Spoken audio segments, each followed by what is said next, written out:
حضرت عیسیٰ علیہ السلام کا واقعہ۔ بنی اسرائیل میں ایک شخص تھا جس کی بیوی نہایت حسین تھی، جس پر وہ اسرائیلی فریفتہ تھا۔ چنانچہ جب اس عورت کا انتقال ہو گیا تو اس اسرائیلی شخص کو بڑا قلق ہوا اور ایک مدت تک وہ اس کی قبر پر بیٹھا روتا رہا۔ اتفاقاً حضرت عیسیٰ علیہ السلام کا ادھر سے گزر ہوا تو انہوں نے اس اسرائیلی کو پریشان حال دیکھ کر اس سے سبب جانا، تو جب اسرائیلی نے اپنا واقعہ بیان کیا تو حضرت عیسیٰ علیہ السلام نے دریافت فرمایا، کیا تو چاہتا ہے کہ میں اس کو تیرے لیے زندہ کر دوں؟ اس نے عرض کیا، ہاں حضور، میں یہی چاہتا ہوں۔ چنانچہ جب حضرت عیسیٰ علیہ السلام نے اس قبر کے مردہ کو آواز دی تو قبر سے ایک حبشی غلام، جس کے ناک کے نتنوں، آنکھوں اور جسم کے دوسرے سوراخوں سے آگ کی لپٹیں اٹھ رہی تھیں، حضرت عیسیٰ علیہ السلام کو دیکھتے غلام نے کلمہ پڑھا، لا الہ الا اللہ عیسیٰ روح اللہ۔ اسرائیلی نے یہ دیکھ کر عرض کیا، حضور، مجھ سے غلطی ہو گئی، میری بیوی کی قبر تو دوسری ہے۔ یہ سن کر حضرت عیسیٰ علیہ السلام نے حبشی کو حکم دیا کہ تم اپنی قبر میں واپس ہو جاؤ۔ چنانچہ وہ مردہ ہو کر گر گیا اور اس کی قبر کو مٹی سے چھپا دیا گیا۔ پھر حضرت عیسیٰ علیہ السلام نے اس دوسری قبر کی جانب توجہ فرمائی اور حکم دیا کہ اے صاحب قبر، اللہ کے حکم سے زندہ ہو جا۔ چنانچہ قبر پھٹی اور اس سے ایک عورت سر سے گرد جھاڑتی ہوئی باہر آ گئی، جس کو دیکھ کر اسرائیلی بولا، یا روح اللہ، میری بیوی یہی ہے۔ پھر حضرت عیسیٰ علیہ السلام کے حکم سے وہ اسرائیلی اپنی بیوی کو ہمراہ لے کر واپس ہونے لگا، مگر عرصہ سے جاگا ہوا تھا، اس لیے اس پر نیند کا غلبہ ہو گیا، اور اس نے بیوی سے کہا کہ تیری قبر پر گریہ وزاری اور بیداری نے مجھے ہلاک کر دیا ہے، اس لیے میں چاہتا ہوں کہ کچھ دیر آرام کر لوں۔ بیوی کہنے لگی، ہاں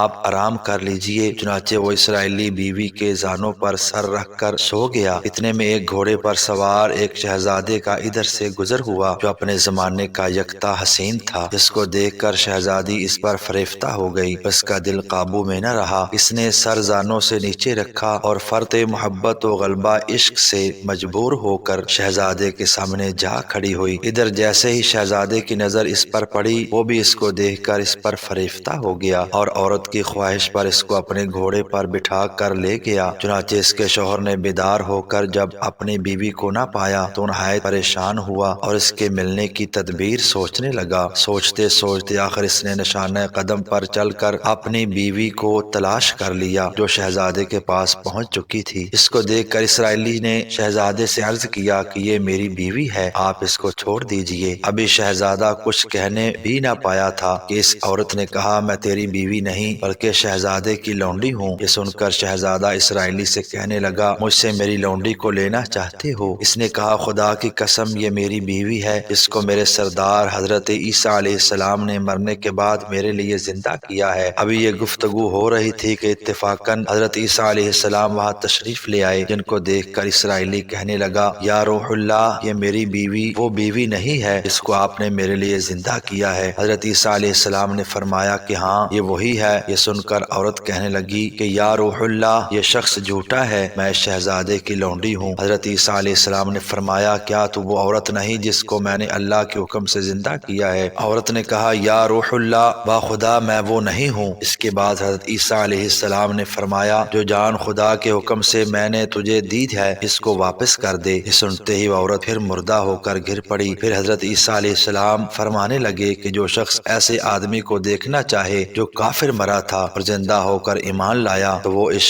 حبشی غلام کو دیکھ لے، اور جو کوئی ایسے شخص کو دیکھنا چاہے جو مومن مرا تھا پھر اللہ نے اس کو زندہ کیا اور کافر ہو کر حالت کفر میں مر گیا، وہ اس عورت کو دیکھ لے۔ اس واقعے کو دیکھ کر اسرائیلی نے قسم کھائی کہ اب کبھی نکاح نہ کروں گا، اور میدانوں کی طرف نکل گیا جہاں اللہ تعالیٰ کی عبادت میں مصروف رہ کر اسے موت آ گئی۔ اللہ تعالیٰ اس پر رحم فرمائے۔ نبی اور رسول کے اقرار اور انکار کا نتیجہ اس حقائق سے ظاہر ہوتا ہے اور سبق ملتا ہے کہ کامیابی اپنے نبی کی اطاعت و محبت سے ہی مل سکتی ہے۔ چنانچہ ہمیں بھی چاہیے کہ ہر حال میں اپنے نبی صلی اللہ علیہ وآلہ وسلم کی اطاعت کو سامنے رکھیں، چاہے دل مانے یا نہ مانے۔ نبی کریم صلی اللہ علیہ وآلہ وسلم کے طریقوں کو لازمی اپنایا جائے۔ اللہ تعالیٰ اس واقعے سے سبق حاصل کر کے عمل کرنے کی توفیق عطا فرمائے، آمین یا رب العالمین۔ ایسی اچھی اور سبق آموز ویڈیوز دیکھنے کے لیے چینل کو سبسکرائب ضرور کیجیے گا۔ اللہ حافظ۔